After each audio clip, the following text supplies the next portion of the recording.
여정은 캐나다의 하느님 말씀 국제종교교육센터에서 기획한 가톨릭 신앙 연구 안내 프로그램 가운데 첫 번째로 나온 평신도를 위한 성서공부 교재이며 본 영상물은 한국 가톨릭 생활 성서사에서 출간된 성서의 길을 따른 여정을 요약하였습니다.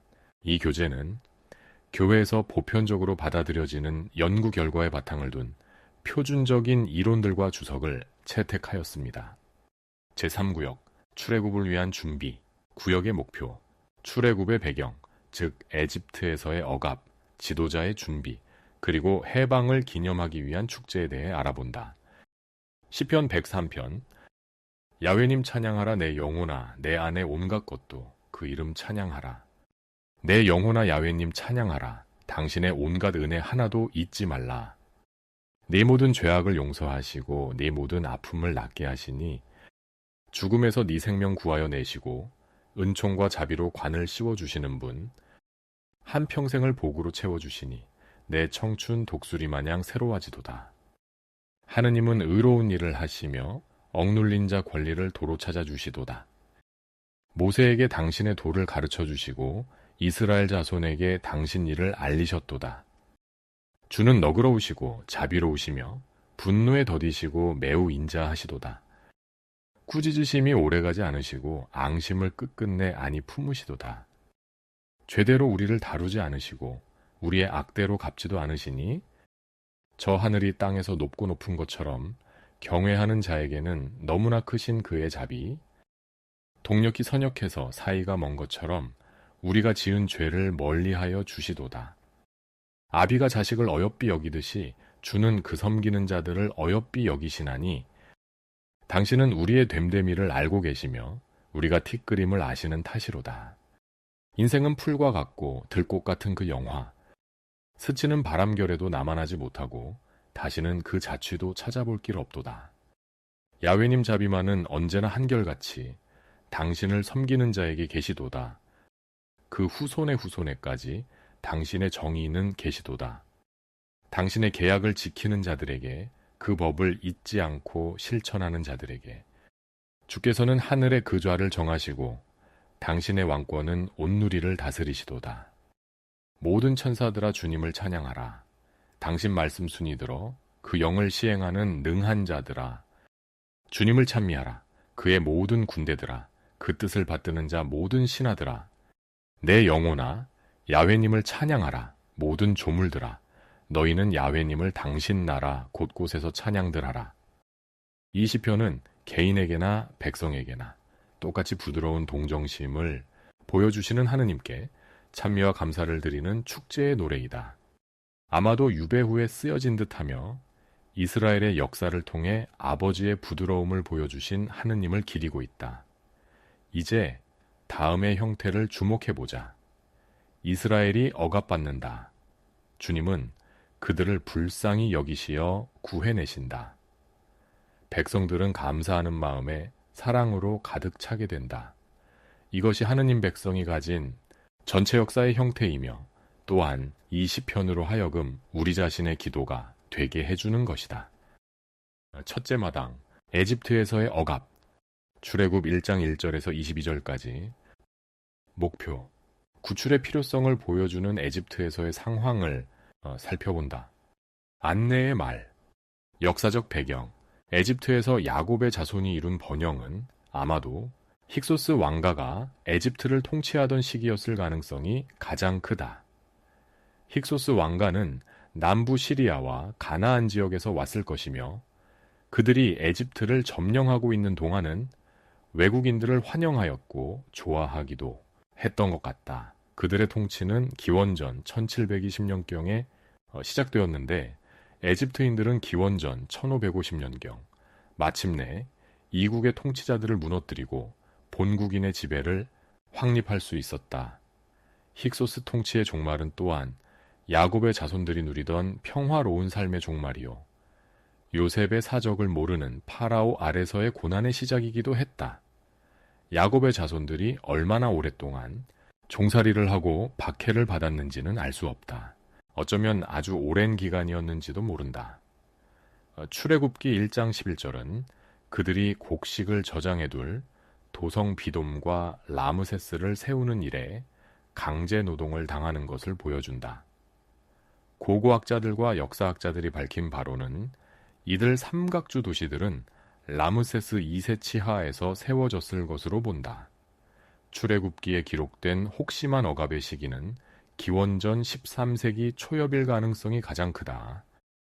해설: 창세기 12장에서 50장에 이야기된 바 아브라함의 부르심, 그리고 그와 그의 계승자들에게 하신 약속에 대한 설명이 출애굽 이야기의 서문을 이루고 있다. 출애굽기의 처음 부분은 이러한 서술을 계속하면서 하느님께서 역사 안으로 들어오시기 위한 무대를 마련한다. 성서봉독 출애굽 1장 1절에서 7절. 야곱을 따라 가족을 데리고 에집트로 내려간 이스라엘의 아들들의 이름은 다음과 같다. 르우벤, 시므온, 레위, 유다, 이사갈, 즈불룬, 베냐민, 단, 납달리, 가드, 아셀. 야곱의 혈통에서 태어난 사람은 70명이 되었는데 그 중에서 요셉은 이미 에집트에 내려가 있었다. 얼마 뒤에 요셉이 죽고 그의 동기들과 그 시대 사람들도 다 죽었으나 이스라엘 백성은 자식을 많이 낳고 번성하여 온 땅에 가득 찰 만큼 무섭게 불어났다. 이 짧은 구절은 이스라엘의 아들들이 에집트에서 누리는 번영을 묘사한다. 하느님께서는 아브라함에게 밤하늘의 별들처럼 바닷가의 모래알처럼 수많은 자손을 주시기로 하신 약속을 지키셨다. 그러나 이스라엘이 주님의 축복으로 자만에 빠지지 않도록 하기 위한 갑작스러운 변화를 묘사하면서 출애굽기는 계속된다. 성서봉독 출애굽 1장 8절에서 22절. 그런데 요셉의 사적을 모르는 왕이 새로 에집트에 왕이 되어 자기 백성에게 이렇게 일렀다. 보아라, 이스라엘 백성이 이렇듯 무섭게 불어나니 큰일이다. 그들이 더 불어나지 못하게 기회를 모아 손을 써야겠다. 전쟁이라도 일어나면 원수의 편에 붙어 우리를 치고 나라를 빼앗을지도 모른다. 그리하여 그들은 공사감독들을 두어 이스라엘 백성에게 강제 노동을 시켜 파라오의 곡식을 저장해둘 도성비돔과 라므세스를 세웠다. 그러나 이렇게 억압을 받으면 받을수록 이스라엘 백성은 더욱 불어났다. 에집트인들은 그들을 두려워한 나머지 이스라엘 백성을 더욱 혹독하게 부렸다.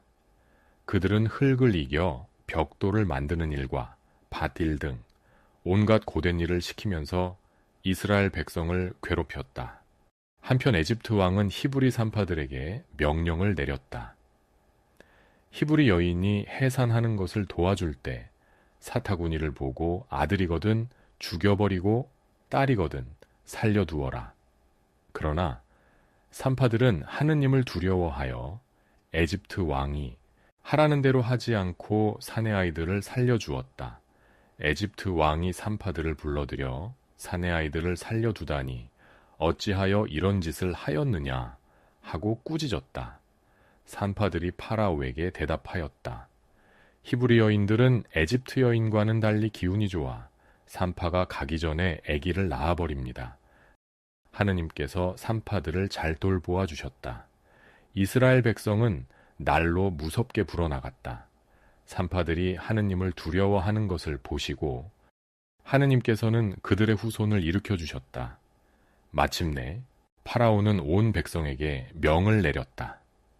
히브리인들이 계집 아이를 낳으면 살려두되 사내 아이를 낳으면 모두 강물에 집어넣어라. 해설: 새로운 왕의 등극으로 이스라엘은 제2구역의 마지막 부분에 묘사된 비인간적인 에집트 사회의 불의에 걸려들게 되었다. 잔악하고 정의롭지 못한 관료 정치는 히브리인들을 노예의 처지로 전락시켰다. 노예 신분에 조상을 가지고 있다는 것은 내세울 만한 그런 전통은 아니지만 이스라엘 백성은 이 수치스러운 종살이 시절을 때때로 기억한다.